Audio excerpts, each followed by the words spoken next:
Yeah. Okay, another thing I wanted to talk to you guys about. Do you guys know Bobzilla? Uh-huh. Of BMIR. So yeah, I was just talking to him this morning, and I guess because my show, he's gonna give me a slot on Shouting Fire, and so I was like, "Yeah, have you talked to like the accuracy third guys?" And he was like, "Who?" And I was like, "What do you mean?" I was like, "They got an awesome show," Just throwing Bobzilla under the bus. Accuracy third, get out there on social media and really target that guy. So no, because I was telling him, I was just like, you should talk to these guys. It's like, and he was just like, oh really? And I described like what the show is about and everything. He was like, yeah, put me in touch with him, because I think he was like, oh yeah, I'd like to get you guys on Shouting Fire too. Oh, we would love to talk absolutely, Bobzilla. and we would love to get Bobzilla on here apparently, so he knows what this is about. Through our complete lack of promotion, I am stunned. He doesn't know what we're doing. Yeah, so he lives like outside, he's like in the Netherlands or something, right? Like outside of Amsterdam. So I forgive him then. If he can just get us a passport to the Netherlands, that would be great. We're going to need like 5. I think he's one of the many people that kind of like got out before things went crazy here. Lucky bastard. Well, I have no idea what you mean. I have no idea either. I'm sitting here in Hawaii. I'm just like, I don't know, things are fine here. Yeah, I see all these celebrities just like, I'm selling my house in Malibu. I'm going to move to England. Yeah, so they can move to England and continue ruining England the exact same way they've ruined here. Yeah. Well, you got to go to greener pastures. It's weird that the rich have no loyalty to anything but their fucking money and security. Weird. Weird. Yeah. Well, I guess they can't all slum it. Mm-hmm. Perhaps we should all be handsome with 3D printed weapons.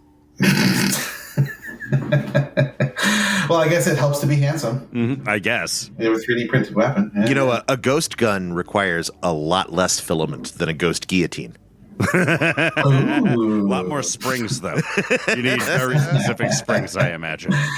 Yeah. By the time the guillotines are coming out, several options have been crossed off the list. I don't know. I wonder if there's going to be any like Luigi costumes that apply this next year. Yes. One hopes. Or what kind of sculpture would somebody build? I have already started outlining my idea for Luigi's Mansion. I mean, I want Waluigi in a bright yellow hoodie with purple kicks, just putting a gun to the back of Mario's head. That Andi, so you do your own Burning Man themed podcast, as do we. Mm-hmm. Everyone knows the questions that we ask most of our guests when they come on. Do they? I believe so. We're pretty consistent with 2 or 3 of them. But do you have like a couple standard questions that you ask your guests that always achieve the results you're looking for? Ooh, how meta. Yes. Questions about Burning Man. Yes, excellent question. So the basic format, and I always tell everybody, there's basically 3 questions. First question is, what was your life like before Burning Man? And a corollary to that's like, what led you to Burning Man, right? The second question is, what's your Burning Man experience? And then the third question is, how has this affected you?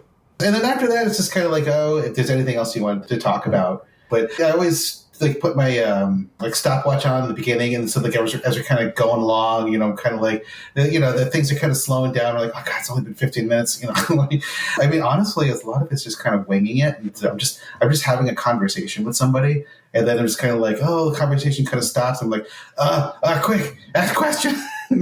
What about this?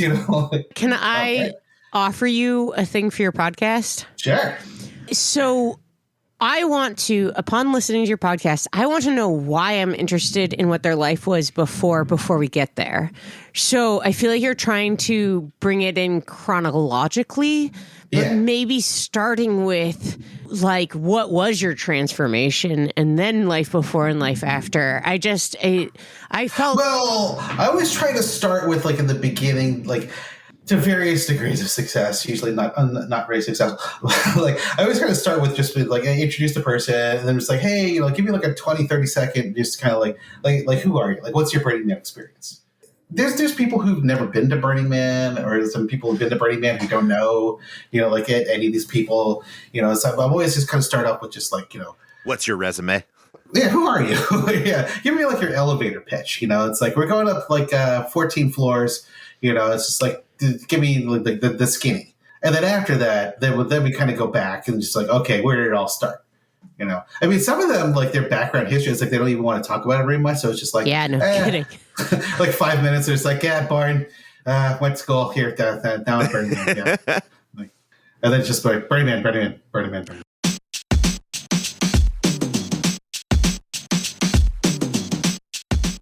Welcome to Accuracy Third. I'm Rex. I'm Beth. And I'm D-Day. And today on Accuracy Third, we have that Andi. Which Andi? Not the Andi you know, or the Andi you're thinking about. That Andi. That Andi? That's the one. Andi hails to us from Hawaii and is the proprietor and host of the Shadow of the Man podcast. You can find the link to that Andi's podcast in the show notes. I'm sure we'll talk about it, but it is also about Burning Man. So, if you're just dying for more Burning Man podcasts, go check out Shadow of the Man. I was also on it. There's an episode with me. You can hear me on it. Yeah. Beth was an early guest. And man, I'll say this about that Andi. Dude is prolific. He's up to episode 37 already. It has a 5-star rating on Apple Podcasts with 10 reviews.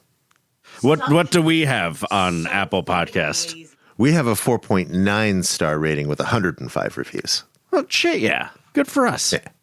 Review us on Apple Podcasts. And if it's a funny review, in 2 or 3 years from now, when we remember there are reviews on Apple Podcasts, we will read it during one of our Burn Barrel episodes. Or, if you are stuck on the horrible soul-sucking platform of Spotify, they've made it so you can comment on our podcast there. Oh, yeah? I don't know if it does anything. Nice. If someone won't remember does know, let us know. But please, I think that's like a thing you could do to tell us what your butthole is like. Email us links to funny reviews of our podcast that you found on different platforms at accuracythird@gmail.com. I found our 1-star review. Yeah? What's that? Horrible. This was 8/10/2020 by Guy Relax. You will not find well thought out objective information here. Quite the opposite. Is that a joke? That's what it says. The review. Right, but our podcast Accuracy Third, is that Zeno playing a joke? I have no idea. I could not tell you. Because at no point did we promise to give objective information to anyone, ever. On 12/18/24, Delmer BT responds, Guy Relax, you need to relax. So this is the best podcast. Guy Relax gave this podcast a 1-star review because he is obviously so intimidated by free-flowing conversation by amazing folks, which is ironic for a guy who goes by the moniker Guy Relax. Guy Relax, I challenge you to a duel. God damn. Thank you, Nato. We've made so many friends from this podcast. Oh my God. I was Rex and I just got to go see Cirque. And I was mentioning on the way out that getting to do that experience was in the top 3 gifts that we've ever gotten, right there with kind of going to soak, experience gifts. And those vapes. Those vapes those vapes were really good. But Dita, I will say that the top one thing that we've gotten from this podcast is fucking friends. Real friends. Really awesome people that we get to be friends with. Just by putting yourself out there on the internet week after week after week. For a decade. You can get 28 new friends. But they're really awesome new friends. Mm-hmm. And 6 real liabilities. But that's a pretty good ratio. Oh, God. So far we've done fine with our liabilities. Fine with them. Yeah. None of us has been shot in the head in New York City yet. By a 3-named individual. Not one of us.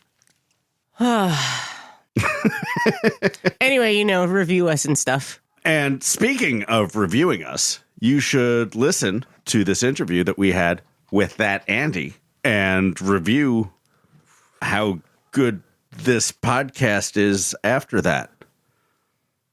Thank you. That's a weird way to put it. On whatever platform you get it on.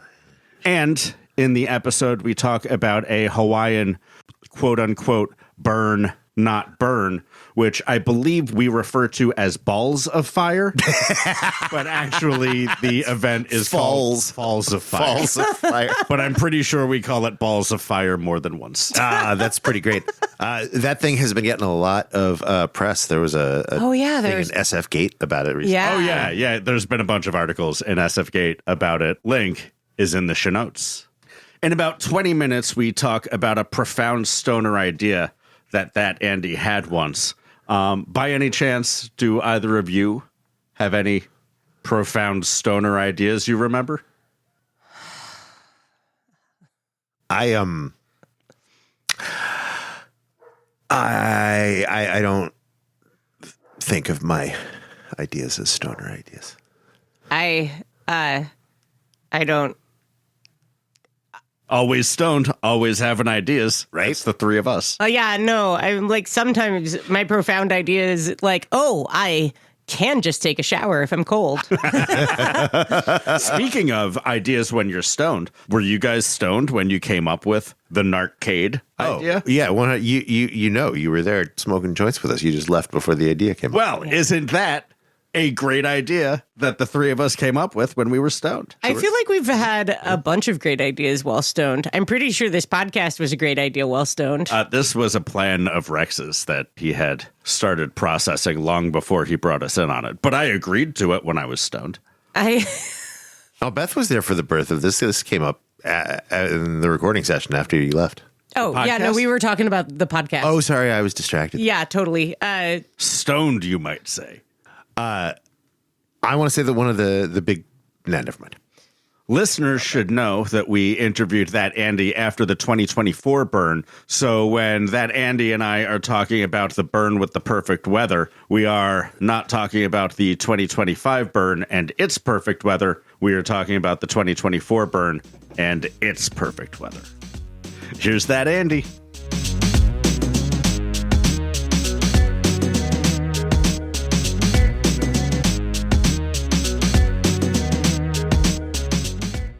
For the purposes of these recordings, are you that Andi? Is that how we're going to talk about you?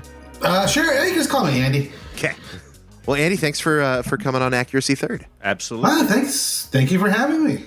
I wanted to go ahead and say off the top that you are the host of our fierce competitor podcast, The Shadow of the Man. Well, as they say, comparison is the best tool of the devil. I don't know. I feel like we're all like sister podcasts. We all cover like different facets of the same jewel that is Burning Man. Which is to say, listeners, if you haven't checked out Shadow of the Man, you absolutely should. It's more delving into the like deep history of it all. So go check that out if you can stand to hear more Burning Man podcast.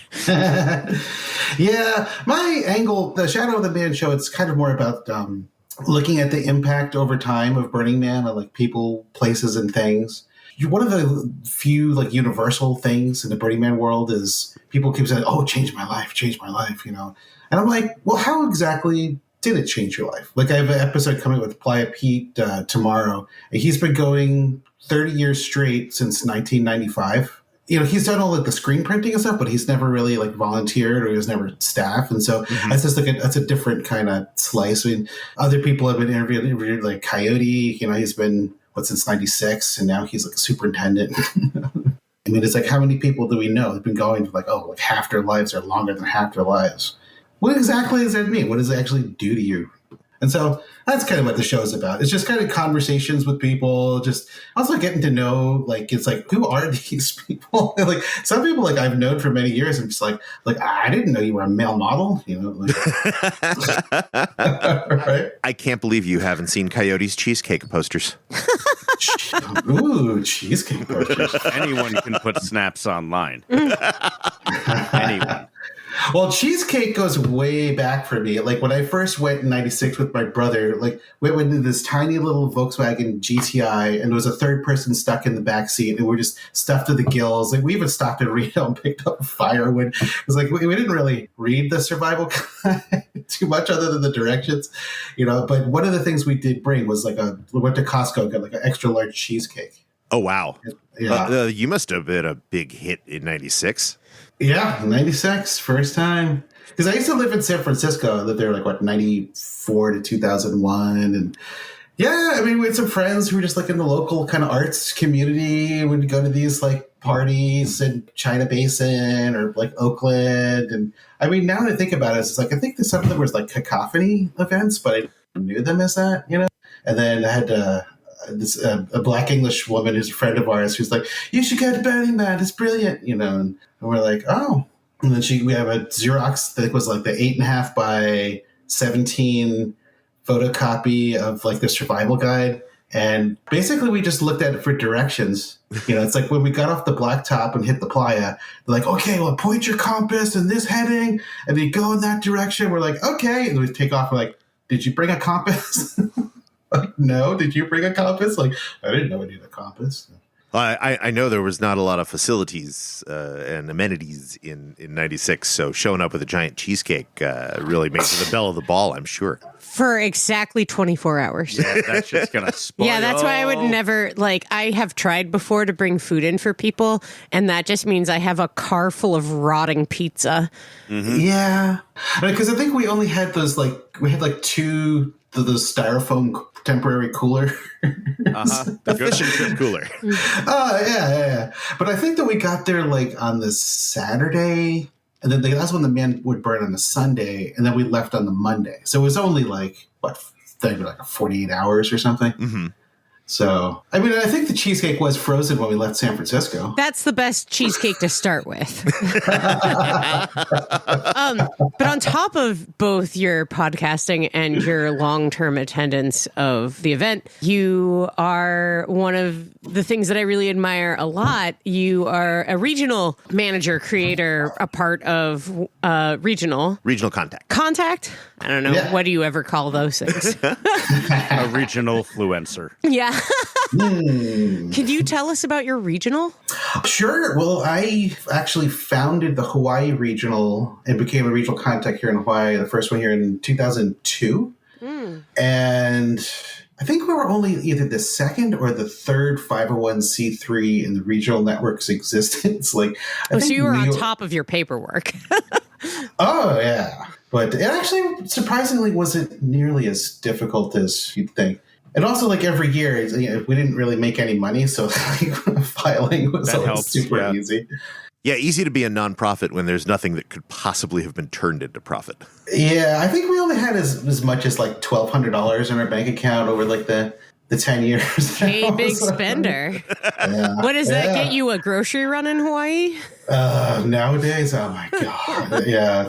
Well, see, that's the thing is Hawaii is a very transient place, and it's just over the years, it's just getting more and more and more and more expensive. I mean, people who are grow up here, born here, locals, it's you can't afford to stay. I mean, that's why there's these large communities like Las Vegas, Reno, other places. In my neighborhood, I live up on the North Shore, there's a place called Pupukea. All of the the zoning, all the properties 1 acre. I'm sorry, I don't know Hawaii. Which island is this? Oh, this is Oahu. Oahu. Yeah. So, back in 2001, when I first moved here from San Francisco, my wife and I think you could probably buy a lot with a house on it for $500,000 or something. Nowadays, that same place would probably be $2.5 million. Oof. Yeah. Well, you did the right thing. You went from San Francisco to Hawaii, bought cheap, now sell high. You can come back here and buy a 1-bedroom apartment for $2.5 million. Yeah. But the vegetables are a lot cheaper. Oh, yeah. Not that much cheaper. Well, I could probably shop at Whole Foods every day. It'd be cheaper than the food land down the hill here. It's if anybody knows North Shore, it's where Sharks Cove is, Waimea Bay. There's a food land down there. It's it's the only grocery store for 10 miles in either direction or something. It's wild that Hawaii is such a big food desert considering it grows so much food. It's not for you. We put it in cans, and we put sugar syrup in there, and we send it to the mainland. Yeah. But we got to import the high fructose corn syrup to put in.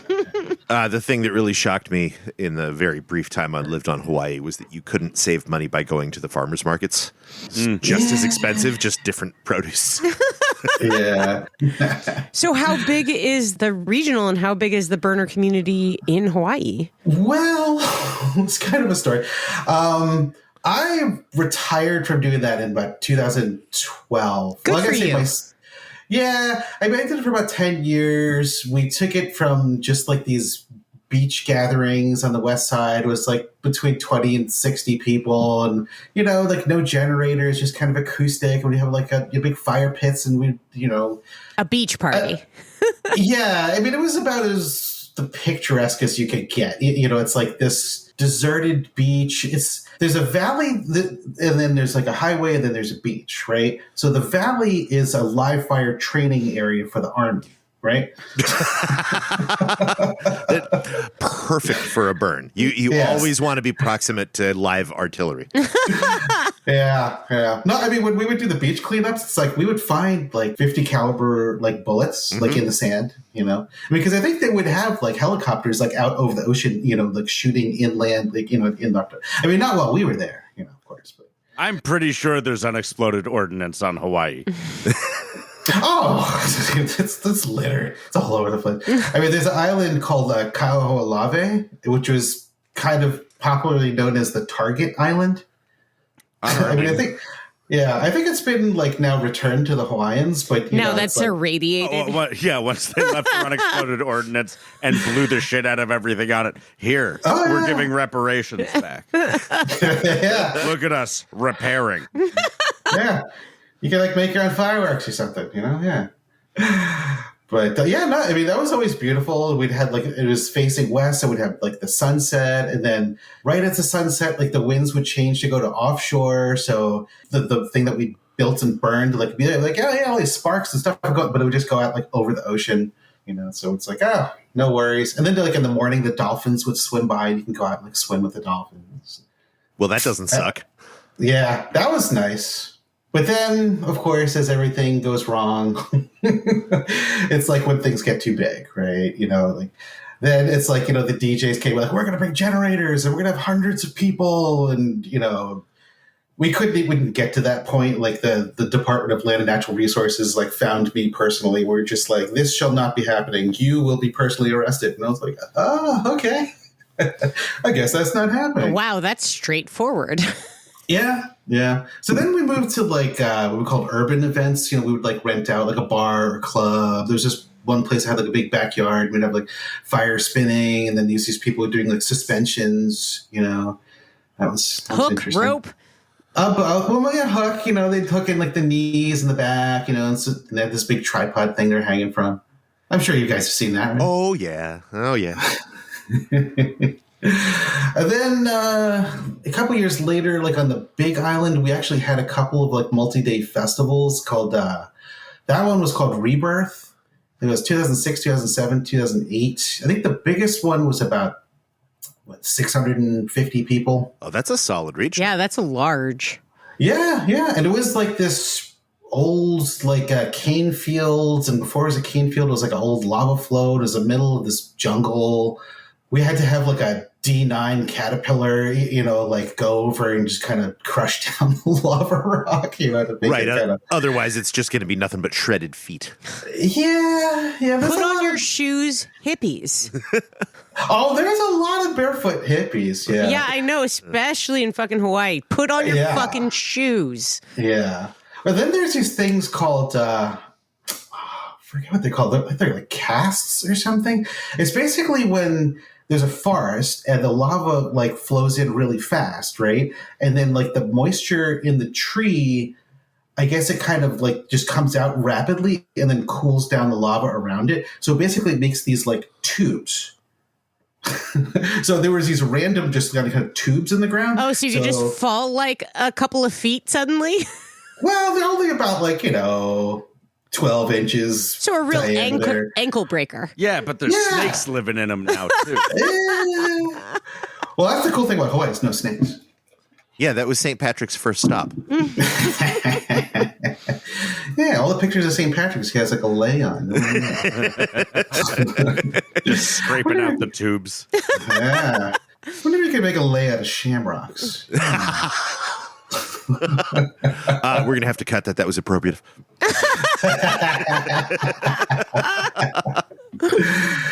Yeah, and then let's see, on Maui for a couple of years there, they did an event called Source, and I believe they had, I'm not sure how many people they had, but they had a good couple hundred, if not like 400 or so people. That was a pretty solid regional event there. Unfortunately, I think they had one of those like ladder to nowhere like art installations. It wasn't quite finished or something, and somebody climbed up it, and That then sounds fucking dangerous.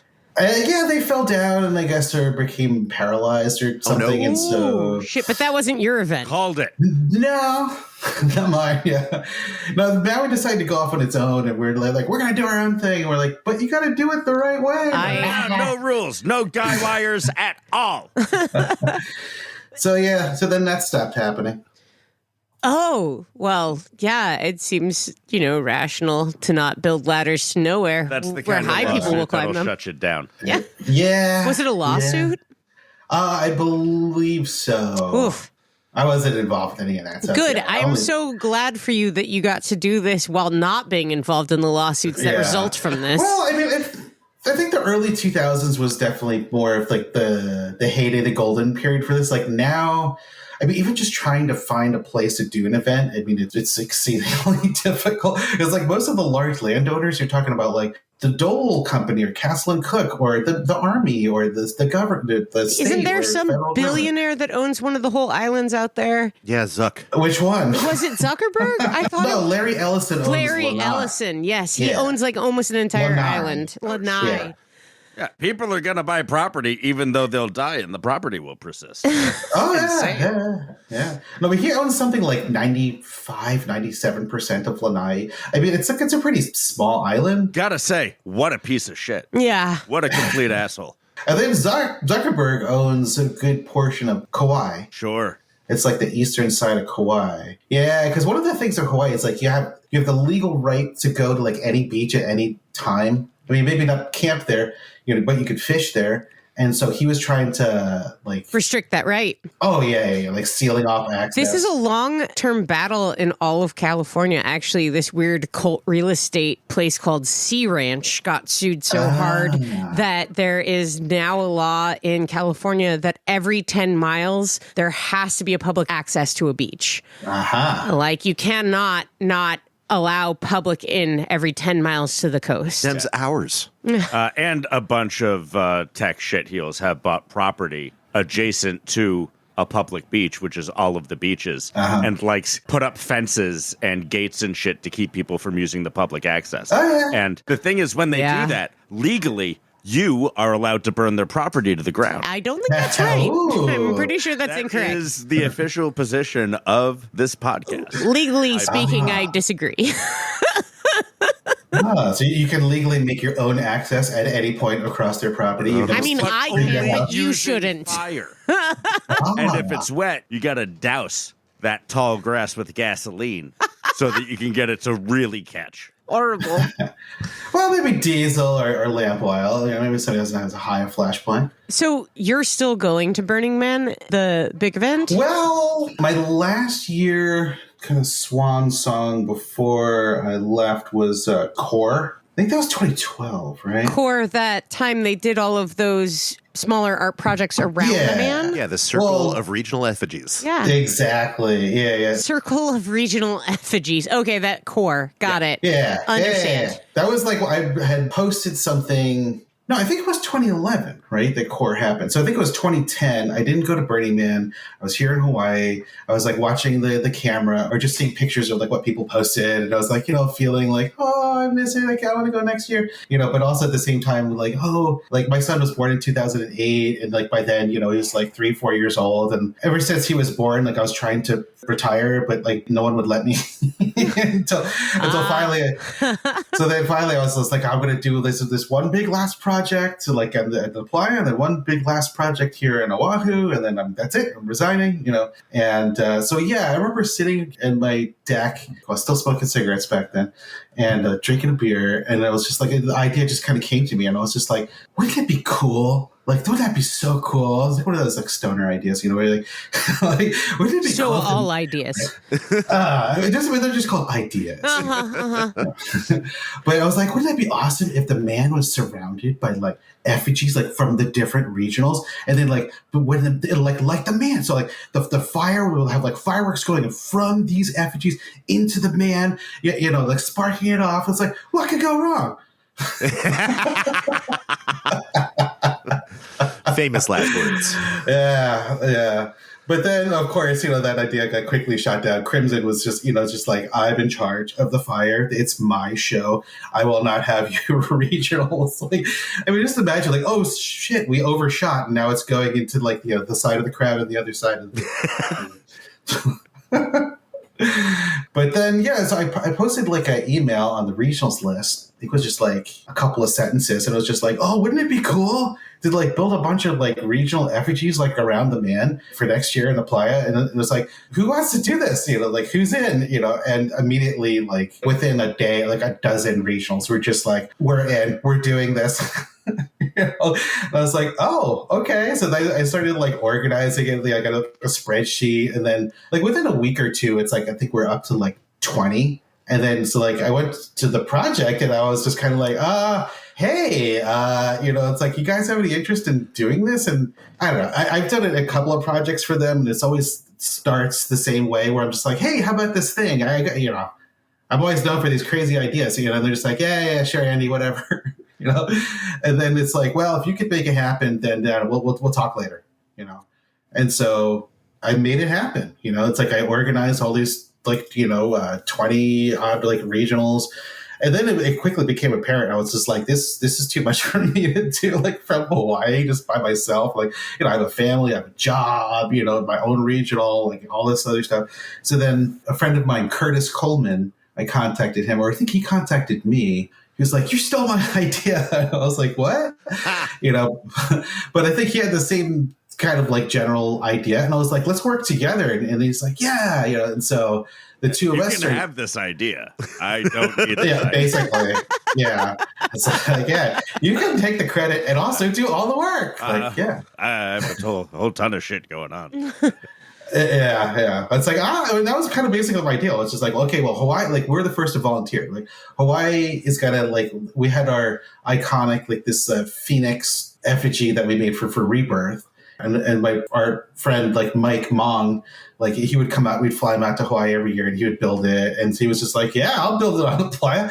And so it's like, all right, Yeah, so I kind of retreated a little bit. And then I think once we kind of got it organized, and then once it became like a bigger thing, then I kept like peppering like Andy Grace and like a couple other people with like all these questions and stuff. And it quickly became apparent. They were like, oh, this is a really huge thing. It's just like, we're going to be taking this now. And I was like, please take it away. Curtis was kind of like wanted to still be involved. And I think he was kind of helped out with them too. But I was like, okay, I'm going to do the Hawaii bit of it and be kind of like nominally involved. But like, it's like you guys are running the show. The scale that Core became, I think there was no way it was not going to have to be at least collaboratively managed with Burning Man Project. Oh yeah. Huge. I mean, well, Dave X was there, I mean, like, I can't remember how many projects it was. It was like 22 or something like that. So each one needs its own like fire perimeter. Mm-hmm. Technically, right? Dave X shows up when you light a cigarette at Burning Man. Yeah. Just circumnavigates you once and then disappears back into the crowd. You may never even see him. And I'm trying to remember, there were all these like NFPA 160 or whatever, like rules. And like, it's like how high it is. It's like, I think it's like 1.5 times how high your thing is. And that's how what the safety perimeter has to be. And then you have to have like so many people and so many feet. And you have to be like, standing looking outwards. You can't be like It's probably more than 1.5 times the height, because that's the distance that you can expect when it collapses for pieces to bounce away from it. Was it 2 or 3? I can't remember. It was something big, I remember. It's too bad each of them didn't have their own little LED perimeter like the man used to have back when the man used to have that. Yeah. I was only really involved with it just that first year. And then after that, like I didn't. Yeah. So this past year, 24, it was the first year I've been back. I guess I took, 13 years off? Oh, wow. Wow. Yeah, no, I missed this entire pay-for-play, era. You missed the worst of the turnkey camps. I came back and I was just like, what? It's just the same. What's going on? I can't even imagine people wanting to pay to go to this thing. You also skipped the very hot and dusty year and the very wet year. Good job. Oh, yeah. No, this year was perfect. It was It was a good year. Yeah, it was really solid. No, that's how I knew it was going to be perfect because I was like, 1 year's too hot, 1 year's too cold. Like, yay, Goldilocks year. Goldilocks year punctuated by some real fun dust storms. Those were quality whiteouts. Yeah. There was one whiteout on Tuesday. I was way out at the Deep Playa. I was volunteering at the Nova Heaven thing, Uh-huh. And then, I remember because I bought a new respirator and I painted this clown face on it. And I was itching to try it. I was like, there's no dust storms at all. It's like, oh, look, there's a wall of dust. Yay. So you're back for the first time in how many years this year? 13. 13. Yeah. So I hear that it's about the same, but what has changed that you can tell? Well, it's okay. So the last year in 2011, that was the first year it sold out, right? So it sold out that is really funny. Last year was the first year it sold out, and this was the next year it didn't sell out. Didn't sell out, yeah. Let's see. There's a couple of people asking me that too. Because I used to smoke, and in our camp, everybody was a smoker. We had ashtrays everywhere. And it was one of the camp chores was always we never quite had a ashtray wrangler or czar, but there probably should have been. It was just everybody just every time the wind would kick up, it was empty the ashtrays quick. A joint chiefs of staff of Ashtray. Yeah. But this year it was there was hardly any smokers. At the camp where I was staying, there was I don't know, maybe just 2 smokers. I actually I brought at first I was I'm gonna bring a carton of cigarettes and I'm gonna give them out to everybody. Because everybody loves cigarettes. And then my brother was you realize how expensive cigarettes are now? And they looked, I was oh, maybe I'll just bring 3 packs. Uh-huh. Yeah, I hadn't really thought of it, but I'm a habitual over-mooper. I pick up everything I see. And an ex-smoker. Internet smoker. But there were a lot fewer cigarette butts in my loot bag this year. Sure. By orders of magnitude. People don't fuck you anymore just because you smoke cigarettes and are cool. Wait, I think you might be misconstruing this. Couldn't tell you. I think I found 1 cigarette butt in the entire time, all of my walks, way out from, Riders camping, center camp, all the way out and back, multiple times. I think I found 1 cigarette butt. I wonder if that's an unrecognized effect of COVID. Could be COVID. I do think it's also an effective price. They are really expensive now. Yeah. Well, also, I've been hiding toothpicks and cotton swabs throughout the playa every year to make sure the cleaning staff is doing their job. And maybe they've just gotten a lot better at picking up all the cigarettes. The cleaning staff. You're like Ellen DeGeneres. How she would leave matchsticks places to make sure that, You calling me a cunt? So the cool kids are smoking less. What else did you see that was different? I left a pack of cigarettes out the bar in our camp. Nobody touched it for 3 days. Yeah, that shit kills you. I know. I'm already drinking. I was like, what the hell? I had to write on it, please smoke me. And then someone And someone just took the whole pack. Well, Yeah, it would exactly. be 1, and then 2, and then it'd be 5, and then I'd be okay, now I can put out the second pack. But If you come again, you should get one of those 1940s cigarette servers. Where it was in one of those spinning trays that you pull up, just to make sure everyone knows Beth's this isn't been just watching someone's. Mad Men. Yes, it's true. Sorry. Beth also thinks you should be wearing loafers without socks. Sorry. And hats. Why does no one wear hats anymore? yeah. I was thinking you want to be more like the cigarette girl, with the tray. Oh, that and is like great. Yeah, you could should get totally be a cigarette girl. Absolutely. Yeah. Beth, tune your comments appropriately. Although I have to say, I've remembered that I have some evidence as to what's going on with this change. Everybody be vaping. Uh-huh. Yeah. Everybody be zinning. Oh, yeah. What's a zinnin? It's snus for your mouth. Snus. Yeah. So it's just Like those little pouch tobacco. things, right? Like, yeah. It's nicotine in your mouth, so it's jaw cancer. But it's nicotine. It's not tobacco. Oh, So Huh? It's like the vaping of chewing tobacco. yeah. So it might be a slightly different kind of cancer than the cancer you used to get from tobacco. So some sort of like absorbent plastic, like in a plastic bag that has nicotine in it or something. I absorb It is plastic so in my mouth all boring the to get time. high on nicotine. Like you can get high on real drugs. They're available now.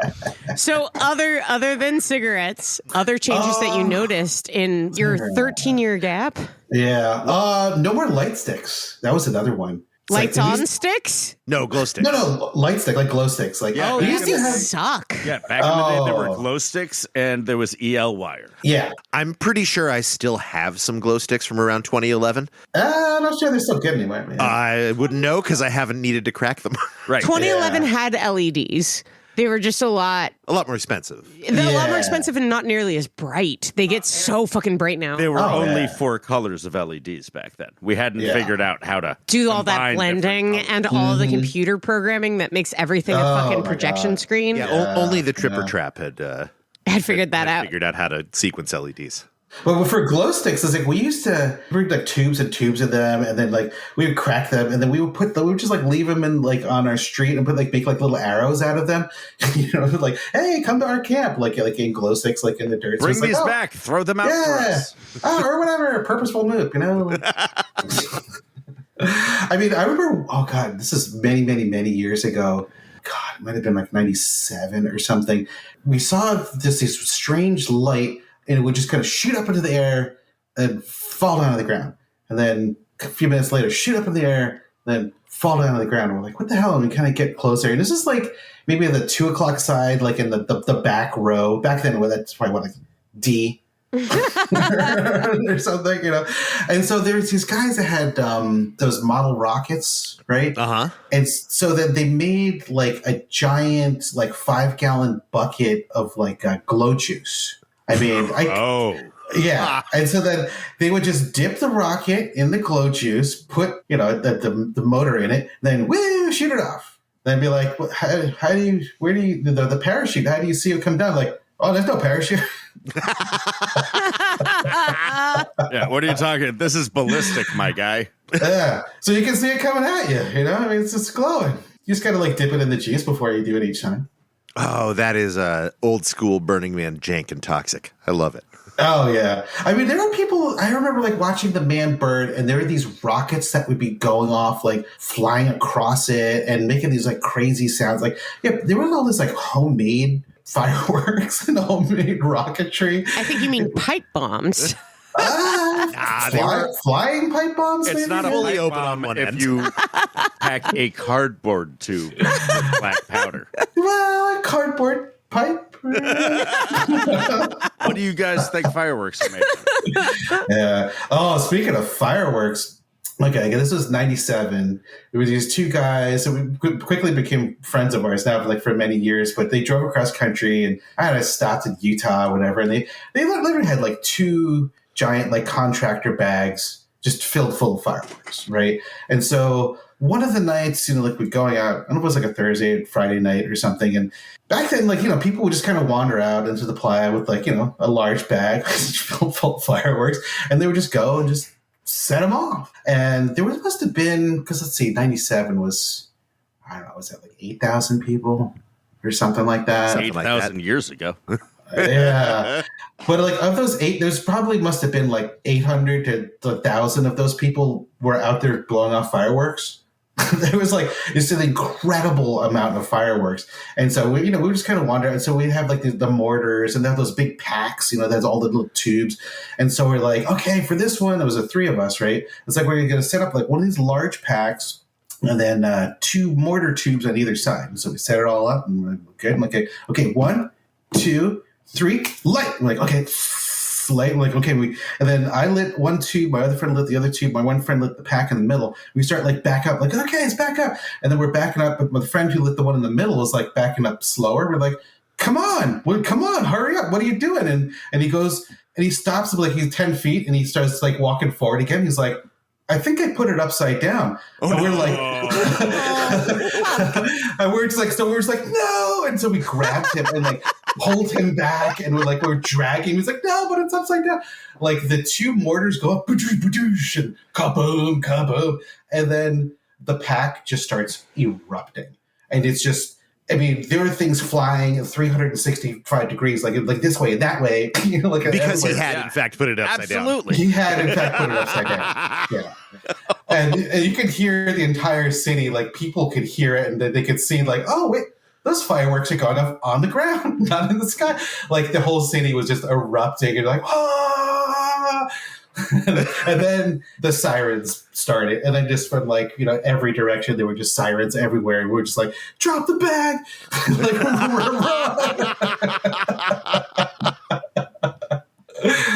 I think we like tried to go out later to be like, we should probably clean up the mood, man. It's like you want to go out there, there's cops are gonna see you, you're gonna get arrested. Do not go back to the scene of the crime. That's a trope. Just take your evidence with you to like McDonald's, Different guy, man. Completely different guy. Look at his eyebrows. Look at the pockets on his parka. No one owns two parkas. No one. I'm surprised he didn't get any like, what is that stuff called? Threading? When you get your eyes like just when you get off the bus in Pennsylvania, like find a place, that some of us from Pennsylvania have very lush eyebrows. Thank you very much. He could have went with like the John Waters, this little pencil thing, like just even while he's in the bathroom on the bus, you're like no one will notice me. I mean, if he wasn't a crazy guy, maybe he would have grown a beard ahead of time and then shaved that beard immediately after. But that guy is maybe a little bit crazy in addition to being a hero. Do not diagnose Luigi. You're just feeling touchy because you got that beard for your op.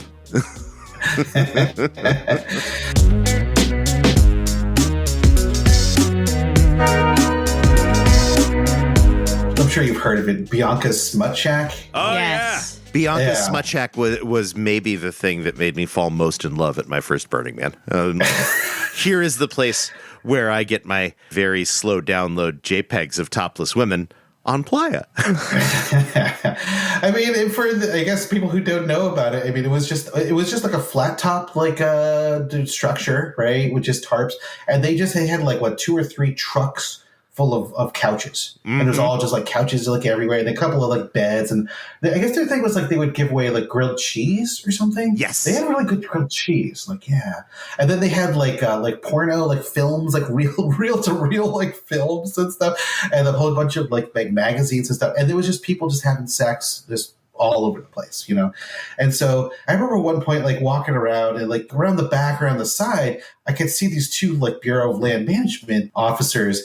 They were just kind of having sex. No, they were like on the outside, but then they were like staring at like the wall of the tent. And I was like, what are they looking at? But then we kind of like went behind them. We could see, and there was like a little opening. And then they were just standing there, a young man and woman where, kind of like he was, boning down.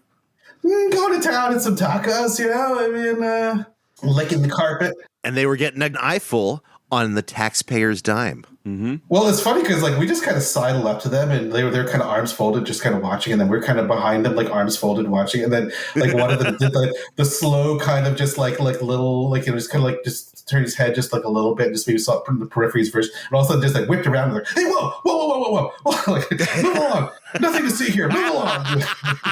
You're fucking perverts, man. We're like, oh, sorry, officer, sorry, we're moving along now. Oh, why? Is this police business? Police business. That's right. It's a collecting evidence. Yes. Well, I mean, it must be a fun gig. It's just, especially back then. He's like, oh, you got to go out to the desert. These freaking devil worshipping hippies, and you got to, try to arrest as many as you can. But go have fun. I met someone who's an audio engineer whose mother, who was a cop in Reno, brought him out to Playa when he was 13 years old. to go. Is this like a scared straight kind of thing? I mean, it didn't work, if that was the intention. So do you think you're going to come out again? Or was last year enough? Well, it was kind of like an experiment because I kind of was like, oh, it's been so long. And I'd heard all these stories and what people say about this and that. And I was like, I need to see this for myself, And then also, I've been kind of slowly getting back into the community. Like I just, once I retired and stopped going to the play, it's like I just kind of just completely just tuned out. It's like not even like social media or anything. Mm-hmm. And then I don't remember like at what point it was, like maybe 2018, 2019 or something. My friend Clem, it's Ranger Halon, I guess. Well, now he's probably going to be the sole remaining regional contact here in Hawaii. Yeah, he kind of wanted my help because, like, I don't know. We kind of we were referring to Hawaii as a zombie regional. Oh, what does that mean? Well, we were a 501c3. We had like multiple multi-day festivals. That sounds like you have your shit together. Oh, yeah. We had like shit going on everywhere, all over the place. I mean, our goal was to have like actually make money and to like pay people to like at least part-time to do these things and maybe someday like buy our own land and we had all these dreams, but then you could buy like 4 feet by 4 feet on Hawaii. Yeah. Exactly. I mean, maybe there's some like more recent lava flow. Yep. I could use. Brand new land. See how long you can keep it. Oh, there is some brand new land actually. But, yeah. But so then there was like a couple of deaths, couple of births, and then how should I put this? San Francisco wasn't quite too keen on our organizational structure. Because basically we had an idea that we're going to be, because Hawaii is a group of islands, and like it takes a little while to like at least half an hour to like don't even to fly from like one island to another. I mean, they're fairly far. We're kind of like isolated, but so we're like, let's form like one statewide regional. Each island will be kind of like its own little group, but then we're gonna like work together for like economies of scale. If we're doing like a theme camp on the playa, if we're doing like festivals, and for like we'll just have like one 501c3. Like we'll do all the paperwork once instead of like 4 or 5 times. Smart.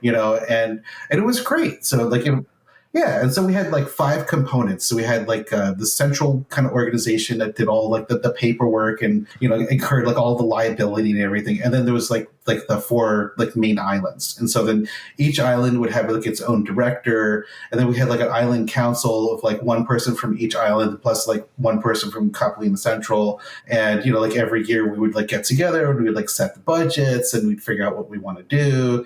But I don't know. I think that was a little too centralized planning for San Francisco. Like they kind of had other ideas because we had some suggestions for the people who went for like a regional contact there, and they were like, "No, we're picking somebody else." And then they were like, "No, we're doing our own thing."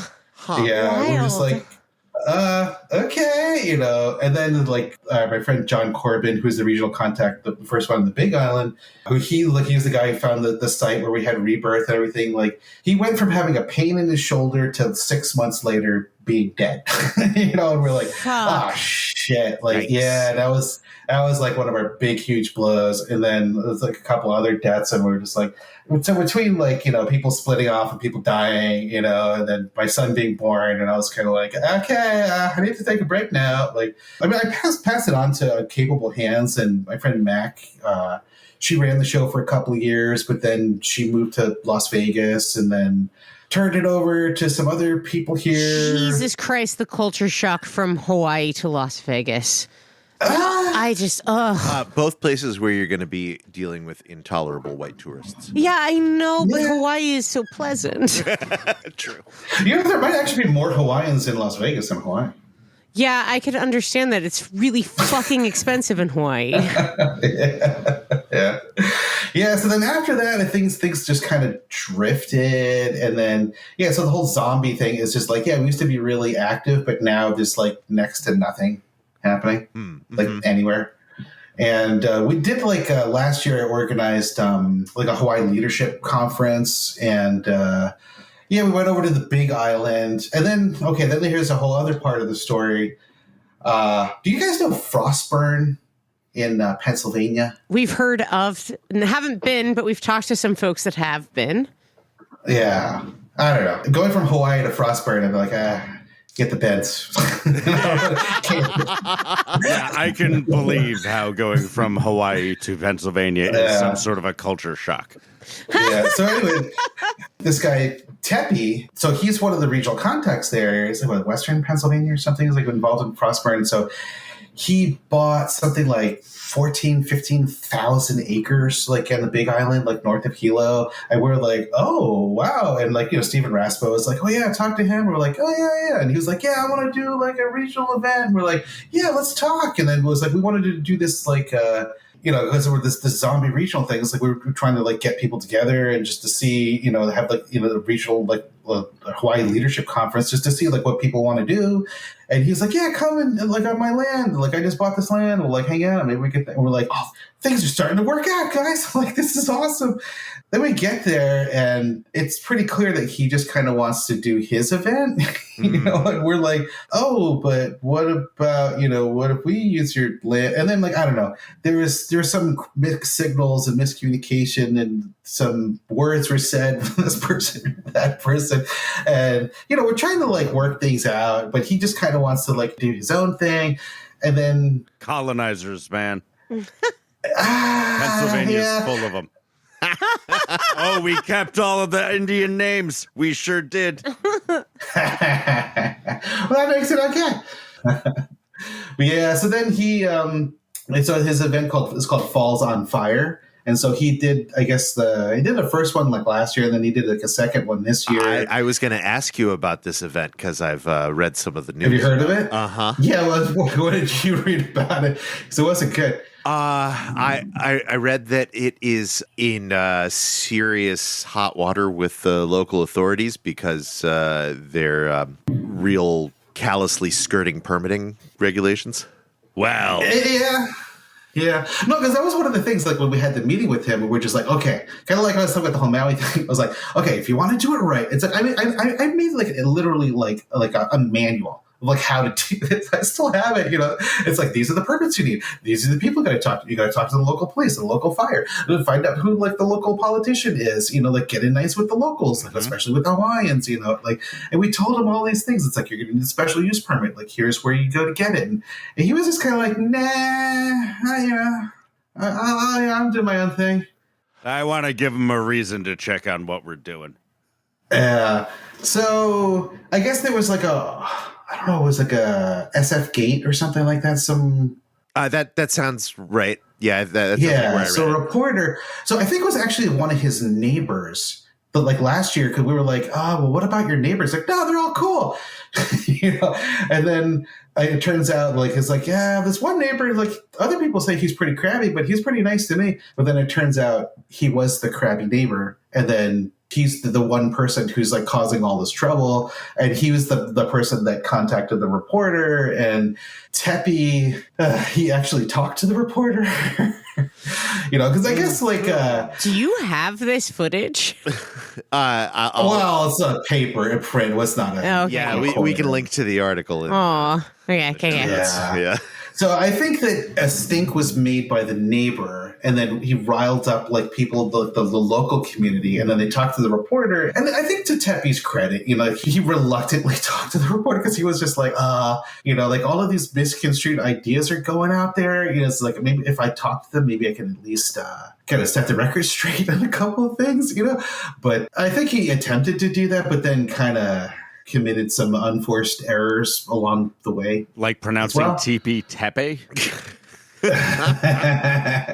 Well, like one of them was like, because they were talking about the permit, right? And it was just like, oh, well, you're just going to go ahead with this without getting the permit. And it's like, oh, well, it's taking longer than, they said it was going to, everything, all the permits always, like they say 3 months, think 3 years, like don't think it's going to happen that fast, Island time is real at all scales. Oh yeah, it's like Mediterranean, like in Italy and Greece. So like, we'll get around to it when we get around to it, So I think in the article he admits he was just like, well, I didn't exactly fill it out correctly, or like, I didn't think you would understand this one point. So I just kind of like, he didn't say I lied about it, but he was just kind of like, well, I didn't quite really fully explain. And so he said all this in the article. My justification for my taxes every year. Yeah, I did what I felt like.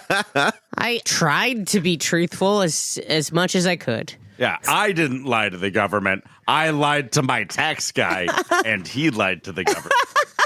So we're still like, we're working with him to try and like, get it all sorted out. Cause it's like, we really would like to work with him and like, and to get the permit and to make it all legit, to make it legal and, to involve the local community and like the Hawaiian community and everything. And it's been a conversation. And some people see it like, as it's like, oh, like a regional contact from one region going to some completely other region and just be like, I'm going to hold my own regional event. And we're like, we're the ones here. Can you at least talk to us and involve us? And it's just like, no, I'm going to do my own thing. Delightful partnership right there. Yeah. So I don't know. I mean, I also like, I'm not in charge anymore. Like I gave that up years ago. Like I'm kind of like what they call it, emeritus, like regional contacts. Like, I can like advise and like help out, but that is a desperate need because mostly it's people being like, what the fuck do I do? How is any of this accomplished? Yeah. I mean, I can tell people, but it's up to them to actually do it or listen. Quite often it takes like, trial and error to be like, oh yeah, I should have listened to you in the first place. Yeah, they'll say that, and then it doesn't change anything. No, it doesn't. It's still really annoying, even though technically you've won, you've still had to deal with people. Yeah, so I mean, I'm hoping that the community here in Hawaii can like regrow and rebuild, and there's always like new, like I said, it's very transient. So there's always people like coming and then going, and like the people who have money are not interested in being involved, and like people who don't have money are like too busy, like scrounging to just get by, and then like you finally find some dedicated people, then like, well, now I'm moving back to the mainland, and. I mean, Hawaii is an awesome place to have like a regional and do like you can do amazing events here. But if you have like the right land and the right place, like that's where we're hoping that like this land with Tepe could work out. Again, I'm trying to like broker this marriage between somewhat reluctant parties. It's just like, hey, wouldn't this be cool? Like everyone's kind of itching for something to happen here. Like let's make this happen somehow. You can push the bride and the groom into, the chapel together, but you can't make them fuck in front of you unless you got money. That's right. Or you're the king. That old aphorism. So now it's like, I have my little like podcast project, and so it's kind of like, it's a kind of convenient excuse. It's like, I'm kind of busy, guys. So I can help you with some advice here and there, but what made you interested in and taking on a podcast? Well, I was kind of like, I want to get back and involved in the community, right? And then like I was like, oh, maybe I could be regional contact again. And then like, I don't know, just seemed like that wasn't quite the right thing to do. And I was like, nah, I don't want to be going around changing people's diapers anymore. I'm kind of over that. So do you have a background in audio or editing, or is it just like... I've listened to a lot of podcasts. That's how we all start. Yeah, no, for many years, I've always listened to, like, I mean, I started like listening to like NPR, when I lived This like, American Life. Oh, yeah. Yeah. The first real podcast. It's like even better than This American Life was Car Talk. I love Car God. But that's Click and Clack were brilliant. Yeah. But that is radio. That was the only good shit my dad ever listened to on Well, This American Life was radio. Right? This American Life was the beginning of the format that became podcasts. Click and Clack are a sitcom related, like we know the structure. I'm sorry, I like studying this stuff about when did things become podcasts, what are podcasts, and how are they separated from radio as like a form. And now they're separated from radio as like matter. But like, yeah, I think... No, because in terms of form, there's so many different forms. I mean, like there's like scripted, there's like heavily produced, like for the what I love about your guys' podcast too. I was like, I fell in love with it as soon as I found out about it, But it's just a conversation, You know, it's like I don't like this kind of like scripted conversation. Oh, tell me more about Hawaii. It's just because I'm good enough at editing, so you don't know how much I'm scripting it after the fact. Like, I used to think that too about podcasts I'd listen to. But like now I know how much of like this goes here and that goes there and this goes out entirely. Yeah, my whole goal with my podcast, well, first of all, my first principle is I'm extremely fucking lazy. Right. So that's a great first principle. Yeah, I don't do research. Yeah. First principle. And that's how our podcast is the way it is. No research, no preparing, no editing. I have my format. I have my template, you know, has my little intro song.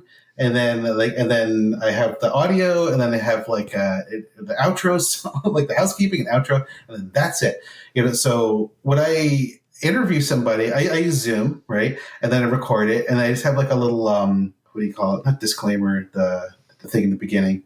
Preamble. Like the waiver kind of thing or whatever. It's just kind of like, you know, the shadow of the man has the right to edit, you know, the show as we see fit. It's like, we have the right to use this on any medium, like without. Oh, you mean you warn the people you're interviewing that you have full rights to their audio? Used to. Did we? Yeah. Yeah. I drafted a whole. No, I assume they trust us now, for better or worse. It's a lot to do, and yeah. The fact that you've spoken with us for 90 minutes to 2.5 hours. And the fact that we have kept that recording, that means that we have your consent. Yeah. Yeah. Well, you have my consent to use this in any form, in any medium, existing or future, in any form you want. That's fucking right, we do. We operate under a lot of implicit consent. Yeah. Implicit so consent. Basically, I just kind of chop off like the little bit. I just get GarageBand, just chop off the little bit, just plug it in. You edit in GarageBand, my friend? That's it, yeah. Oh. I just kind of picked it up. I was like, let me just try this. And then I was like, hey, that's how it works. If you ever want to like sit on Zoom and learn how to edit in a lossless editing format that isn't GarageBand, I'm so happy to do that for you. Sure. Yeah, it pains me. And if you want to use professional software, when Beth's done teaching you Reaper, I can show you something that actual people use to do stuff. So is like the audio quality like that much better? It's not about audio quality. It's about the ease of long-term editing large amounts of audio. But Beth, you heard he doesn't edit. Oh, yeah, I don't edit though. He's just cutting off the intro. It's like when you get flowers, you just cut some off the bottom and then you put it in the vase and yay, you're done. But conversations are so boring. Well, I mean this one, but Yeah. No, I just like, but No, I keep it going. Like there's no gaps. well, Beth, shut up. Let him interview us. If you're gonna make this good, and so I don't have to edit it, this is your show now. What? That's right. Don't need a single edit. Speaking of, who are you? We never introduced you, did we? Oh, just shut up. We did. Yeah.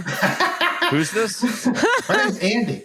I never really had a playa name, right? So for many, many, many years, it was just like, I was like, I don't know, I'm just Andi, you know. And then I kept like, when I would go around and people kind of introduce me, and they're like, oh, this is Andi. Like, huh? I'm like, you know, Andi. It's like, huh? And it's like, you know, like from Hawaii or did Core or this or that. And they're like, oh, that Andi. Or that. And it's funny because I was talking with Andi Grace, and I was just like years ago, and I was just like, one of these years we have to make an Andi camp, and the only people who can camp there their name will be Andi. Yes, please. Dude, people whose name are Andi love that shit. We have so many Andys to give to your Andi camp. Oh my god! And everyone will be the different Andi. We like kind of like the Santa, you know, Santa rampage is like this is the, you know, Santa Spooge and Santa this and Santa that, you know. You need to have a little annex in the back for dudes named Drew who think that that's a better choice than Andi. If you're a Drew, I'm sorry. If you're a Drew, like, go to therapy. Yeah. Like, Yeah, your name is Andi, and sometimes when you're in trouble, it's Andrew. yeah. Oh, yeah.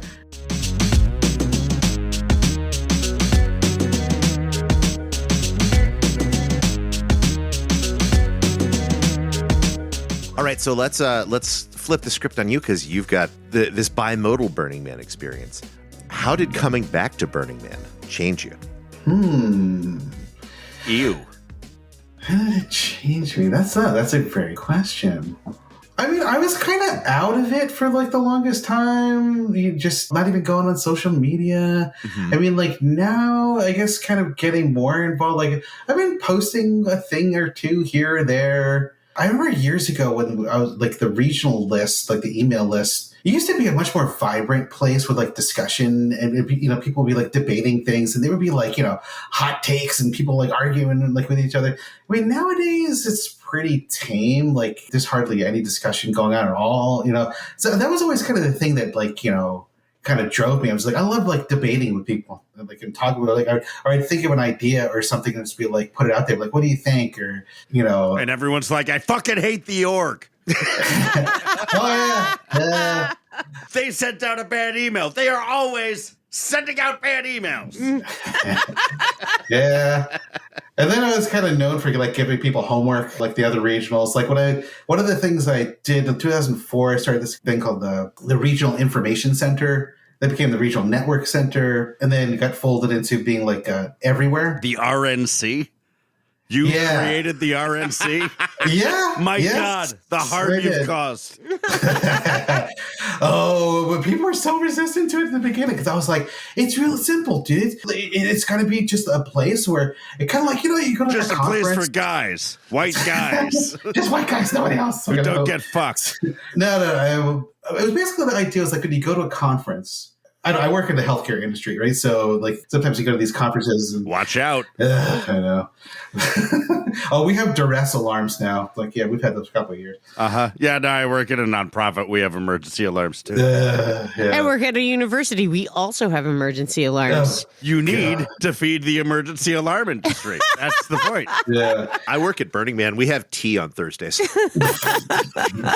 But, yeah, so I was like, what if we had just a small little place and we could put up like a poster, like each regional will get like a 11 by 17 or 8 by 11. Like it all starts with flags. Well, we got around to the flags later, but at first I was just like, at the time, maybe, I don't know, 60 regionals or 70 or whatever it was, it's like we have a place like on the Ply where people can kind of come and then find out about the different regionals and they can look and see like, oh, look, Minnesota here. Oh, that's where I live. And then it would have like all the contact information, and then we would have like a little sign up sheet, so people can sign up for their local like email announce list. And as the years went by, like every year, I was kind of like, okay, like either you're making a poster or I'm making some cheap ass crap one for you, just based on like the map, the regionals map, the information that they put up there. Yeah, and I would print out this stuff and I'd go there. And, it was basically just kind of like giving people homework. And some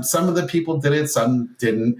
And of course, there was like a lot of resistance, in the beginning. But then like as time went by, like, people started getting like fairly elaborate, and like making like bigger posters and like all these like pictures and like professional printing and this and that. And then enough time went by where I was like, you know what? I'm going to take all these posters that like everyone's making and I'm just going to like print them out. And then I just bound them myself. And so I just made like a little book that I called the Regional Network Guide. And is that a chicken or a cat dying in the background? Oh, there is a rooster around. You just don't even hear them anymore in Hawaii. They're. So I see the situation on Kauai has spread to the other end. They're everywhere. Yeah, I've been calling it. I fucking love it. I love wild chickens underfoot. Oh yeah, no, this one I've been calling Cocky McCombhead, but my wife says not. Yeah, but she says not to name them. But yeah, so that was some of the homework I would give people, and then I guess the ultimate homework was core. That is a big piece of homework. Yeah. And then I wasn't around. I guess core happened the next year, 2012 or something. And it apparently was like even bigger or something. I could be mistaken about this, but my recollection is that it was oversubscribed and they had to vet the core pieces that were coming in. Yeah, I heard things of people that are like, oh yeah, this one group spent like $50,000.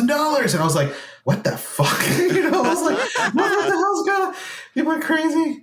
I don't know. I mean, we here in Hawaii, we always did everything like on the cheap. It's like, yeah, we had an event of 650 people, like a festival. Our tickets were like $30 or something. You know, people were even balking at paying that. You know, and they were like, it's for a 3-day festival, and they're like, $30 is a lot of money, man. Like, I don't think we even pulled in ever more than like $10,000. $30 like, is 2 6-packs in the Bay Area.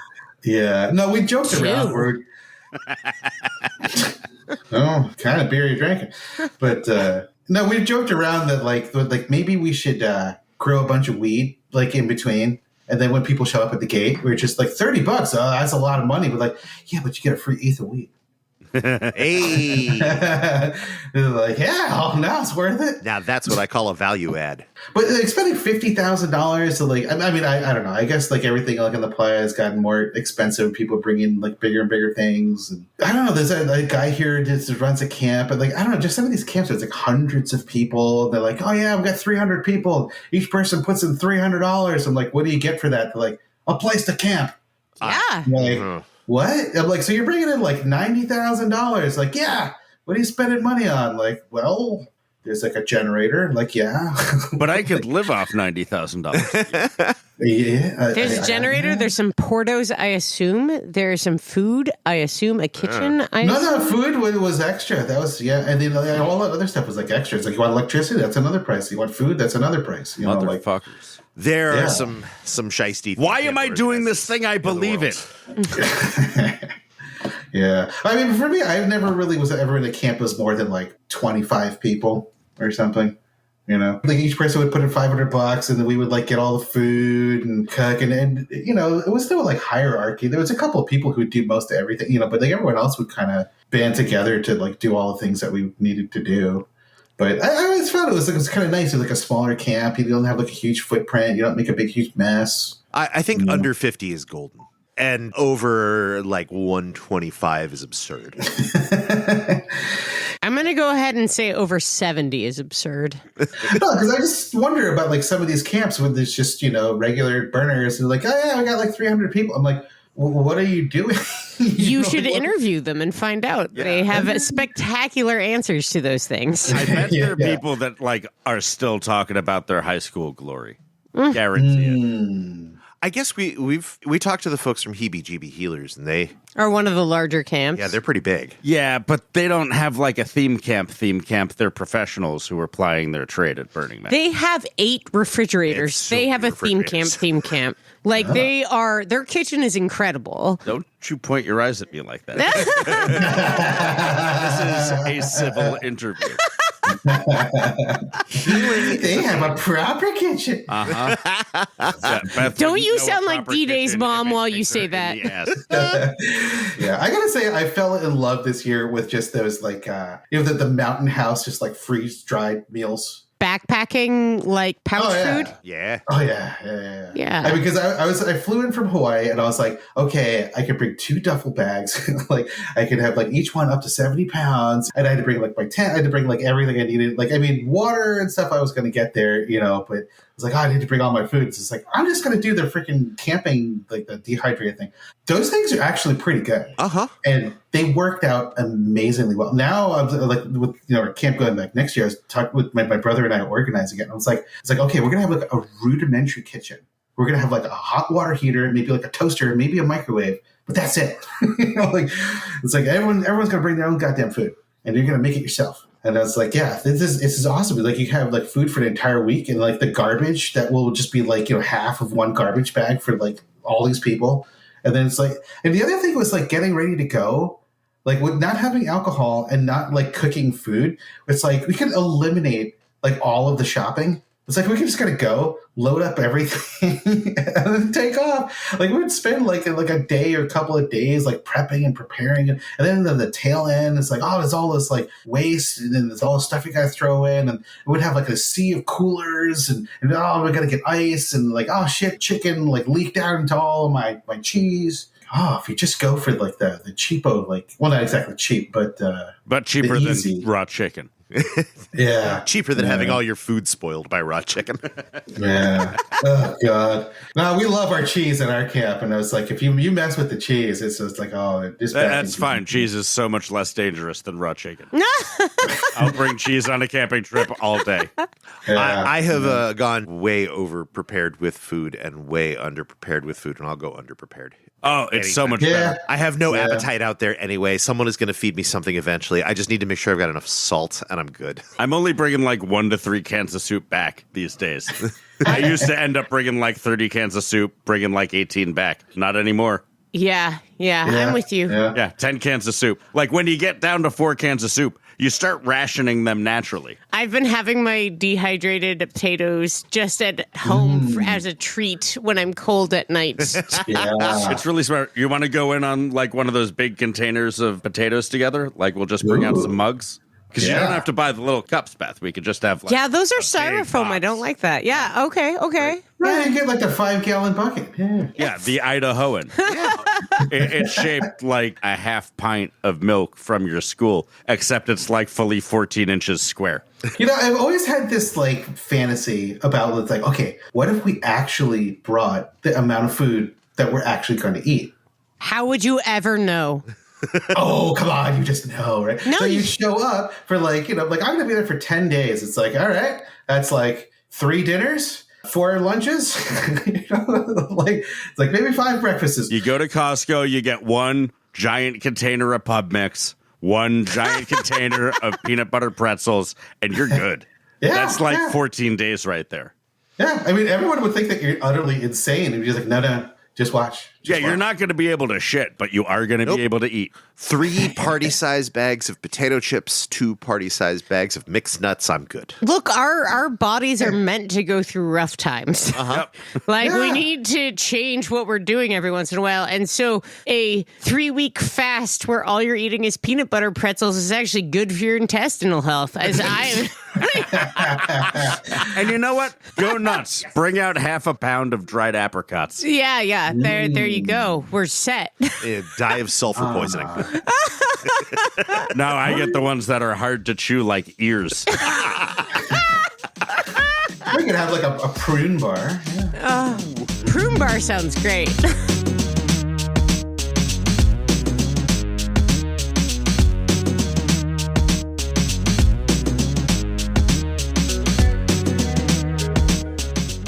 That's that Andi. That Andi. That was that Andi. Do you know what sounds nice? Living in Hawaii.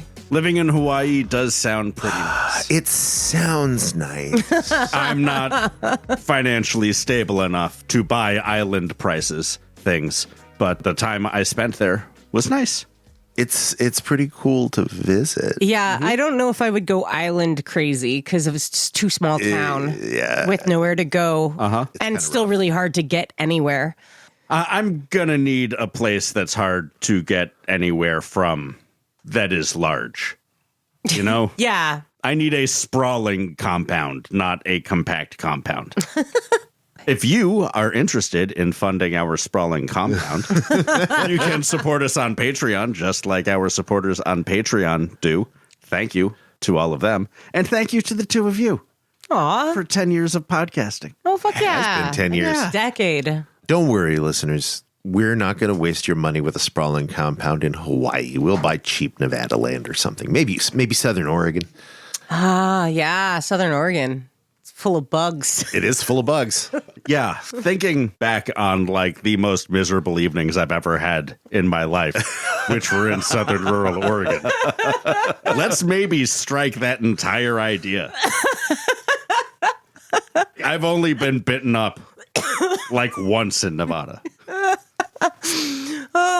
Don't worry, with climate change, that those will become drier deserts in no time. Okay, we can live in Southern Oregon, but first we buy stock in a metal mesh making company. And we enclose everything in metal mesh.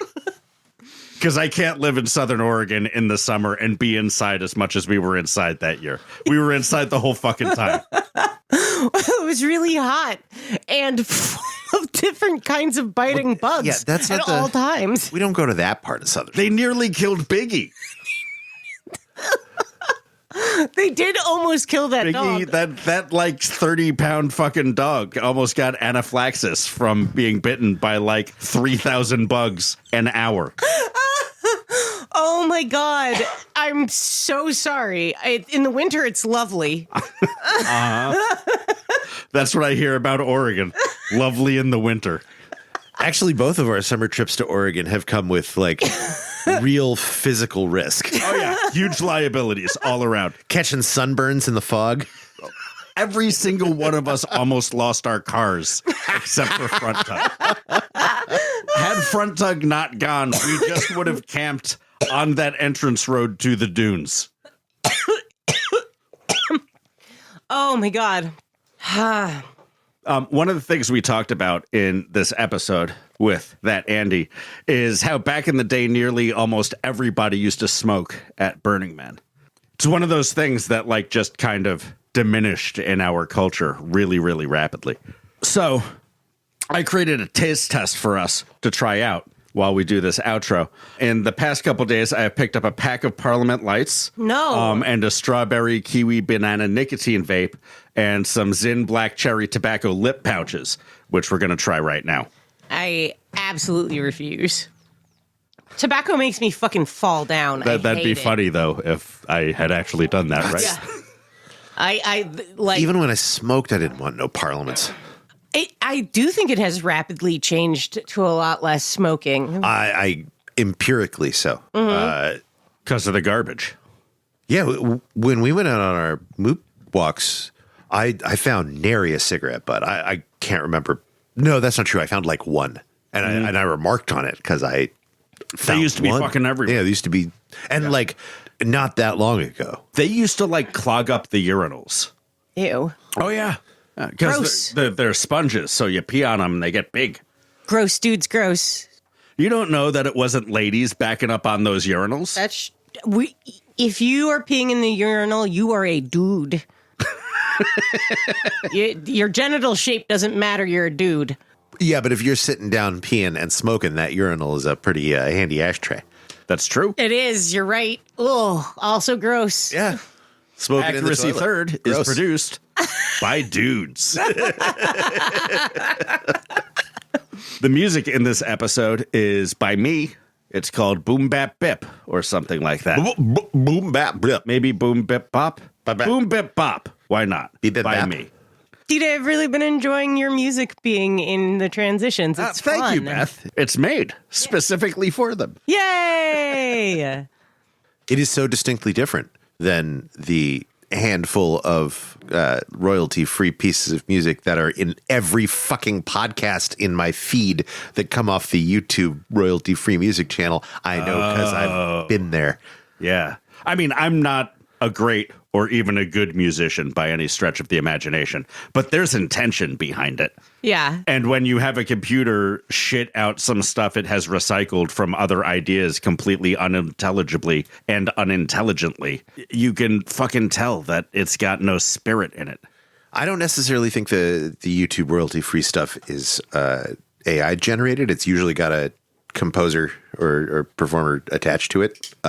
Yeah, royalty-free music is a thing that you can get that people have actually composed and actually played. And it's usually just so bland. It's just the blandest of bland. Because it's supposed to be used for everything. Yeah, I hear the same handful of tracks over and over again, and they're the ones from that library that are kind of good. Yeah, yeah.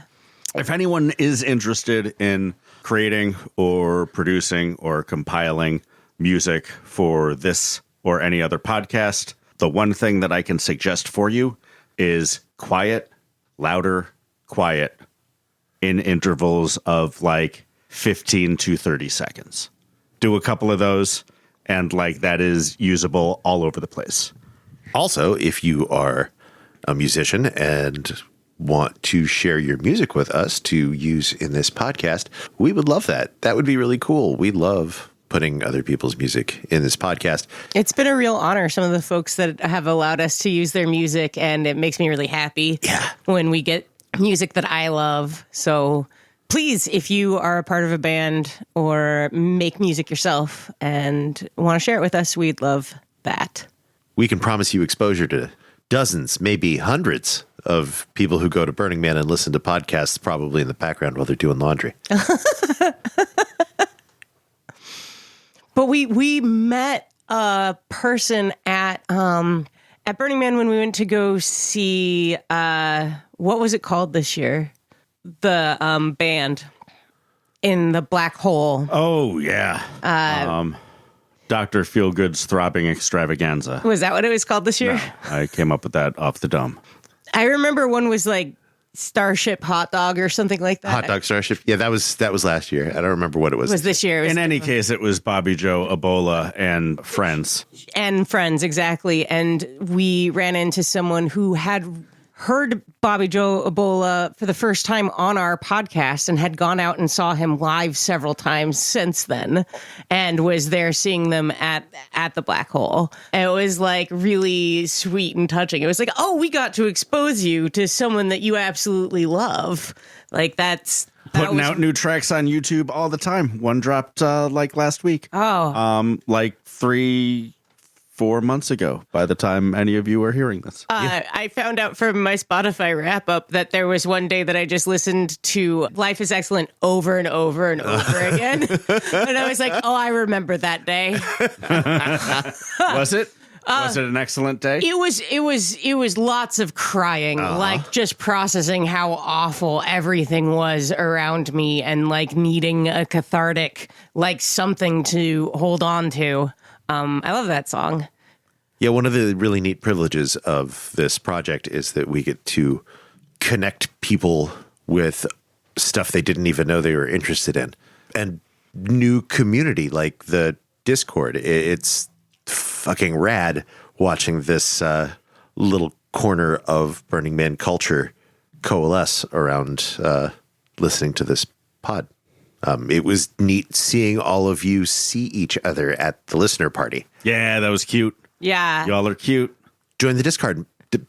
Join the Discord! Join the Discord. Make new friends. Link is in the show notes.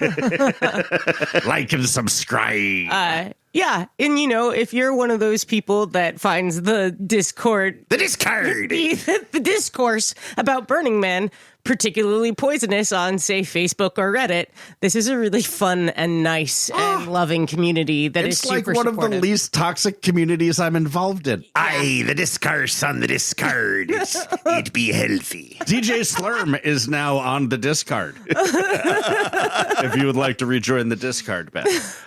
I should turn it back on. Yeah. I turned off all the notifications because it was giving me anxiety. Sergio was giving great music recommendations. I really enjoy it. It's just, I feel like this weighing sense of guilt the longer I don't look at it. I just lurk. You just lurk and you respond when you can't help but respond. Beth, we really got to get that ADHD diagnosis for you. Just because she's sitting cross-legged on a chair that's supposed to have your feet on the ground doesn't mean she has ADHD. She's dyspeptic. If you have an idea where we could have our listener appreciation party this year, you should reach out to us at accuracythird@gmail.com and let us know that you have a great idea and a fantastic place where we can have our soiree. And folks, we've already come up with our bar menu for this year, and it is a doozy. God, you guys should see his smile. I don't know what they're talking about. Yes, you do. You were here for it. This is one of our great stoned ideas, Beth, as we have referenced previously. I don't track what awful things we are saying in those Rex moments. sent us a Google Doc like I asked him to. I didn't, but I did Google search one of the ingredients for... Yeah, the chocolate yoo-hoo. Yeah. Oh, God. Oh, no. Right. It's all coming back to you. Point is, if you've got a place where we can set up a bar, we've got a bar to bring to the listener appreciation party. More details to come. I am interested in this development of making really specific drinks for Burning Man. I just don't know why. I mean, I guess some of them are nice. You made nice cocktails. I did. And there's no reason that the cocktails on the menu this year can't be nice. We just have to get it right before we mix it. Mm-hmm. We'll do some experiments. We already have one ingredient nailed. Mm-hmm. We just have to figure out the ratio with the other ingredient. And we need to figure out which beer to pair with the other ingredient. Beer and hot white creme de menthe. And also chocolate yoo-hoo and white hot creme de menthe. I see. And also chocolate yoo-hoo and beer. And like that's a triangulation of one beer for three purposes. We're going to have to drink a bunch of beer. I hope. Oh, Warsteiner, obviously. Yeah, quite possibly. So we can get it and stack it. Well, I mean, we could also get, I think you can get Dinkelöcker that way. I'm actually tasting it in my mouth, and I don't think that Warsteiner and Yoo-hoo is going to be bad. I can't taste that in my mouth. I don't have the ability to taste that in my mouth. But the thing is, once again, we're mostly going to be serving people foam. Would you like a beer foam and Yoo-hoo? No, it's hot creme de menthe and beer foam. What is it when you make food weird textures? Cooking. Modernist cuisine. Modernist cuisine. It's a beer espuma. Oh God, we could serve modernist cocktails. We'd make like Yoo-hoo and hot white creme de menthe gelée. Yeah, so visit us at our listener appreciation party or out in Deep Playa at McGruff's Narcade. We'll keep the hot white creme de menthe on for you. Oh, man, I'm going to have to make a beer sign of hot white creme de menthe for the bar. Oh, that would be great. Yeah. Yeah, that'll be great. BurnerNarc.com. Blue Sky. Blue Sky.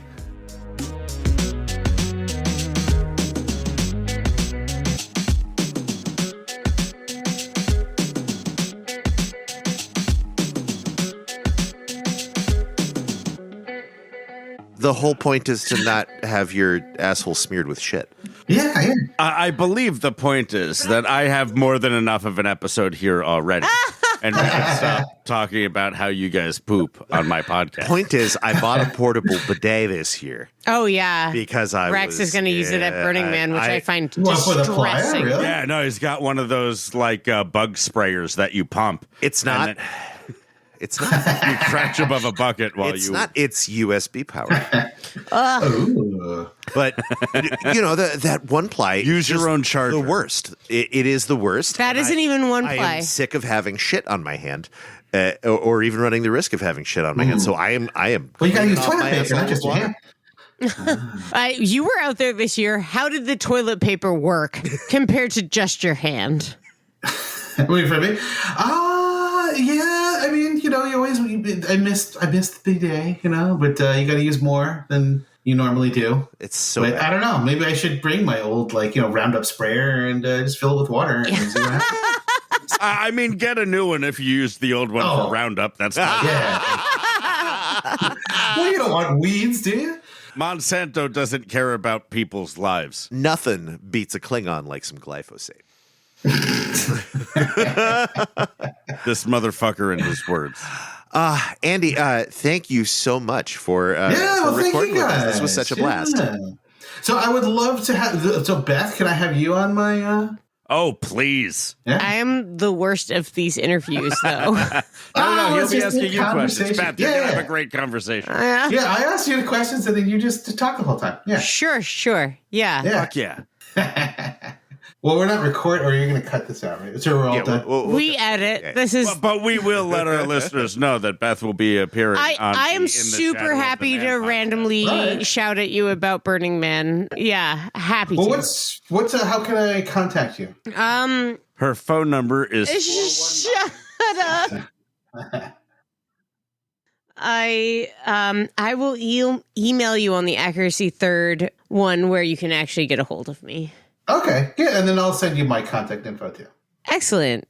super. Awesome. We'll give you a heads up when the episode is going to drop because our editing pipeline is A bit complicated. Yeah, we're putting together our season right now. So You aren't doing shit, Beth. D-Day is doing the amazing work of figuring out the order of all of these interviews that we have done. I definitely have three numbers down right now. Yeah. 1, So how do 2, you guys, and 5 or 6.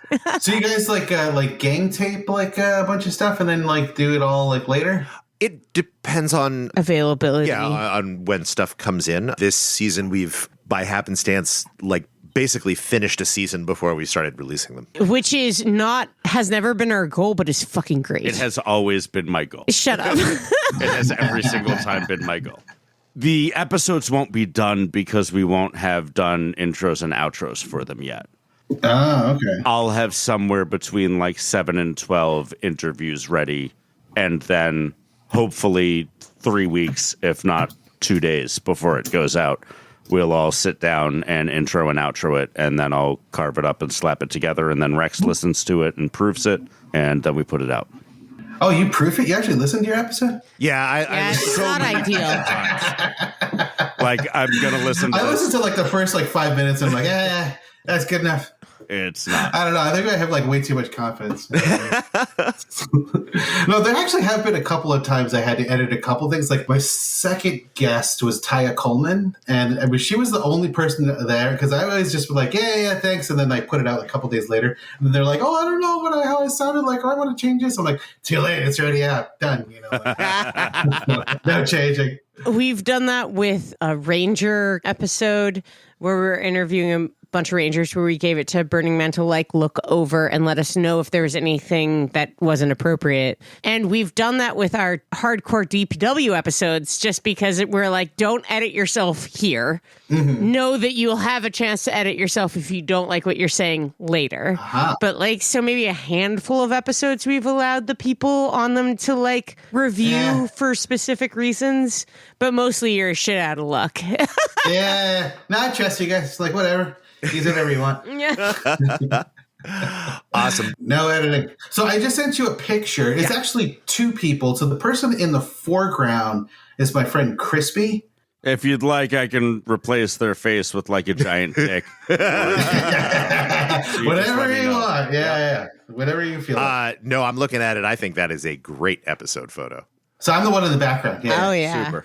Perfect. Yeah, that's my normal play of weird. I have my pigtails on. And you have such long hair. Yeah. That is a bitch out there. Good job. Yeah. Again, my mantra is just kind of like I'm lazy. I do like next to nothing, so I might brush it once or twice. You don't want to brush it more than that. Yeah, that's a mess. Yeah. Let's do that. Yeah. Well, thank you so much, guys. I look forward. Yeah, so Beth, let me send me your contact info and we'll talk. Yeah, absolutely. We have your email address on Accuracy Third, which is where you should email us, listeners, to come and talk to us. Accuracy3rd@gmail.com. Yeah, if you don't know how to spell it, like I don't know how to spell accuracy it. We're at Accuracy Third. And if anyone wants to find Shadow of the Man, it's just shadowoftheman.com. We will include links in the show notes. Yeah. You should go check out the podcast. It's really interesting. It's different than what we're doing. And I appreciate what I've heard thus far. And so far, we've only shared one guest. Is that true? Coyote gets around. Yeah, I mean, Coyote is a little. Well, he was selling a book too. Yeah, he's always selling something. That guy.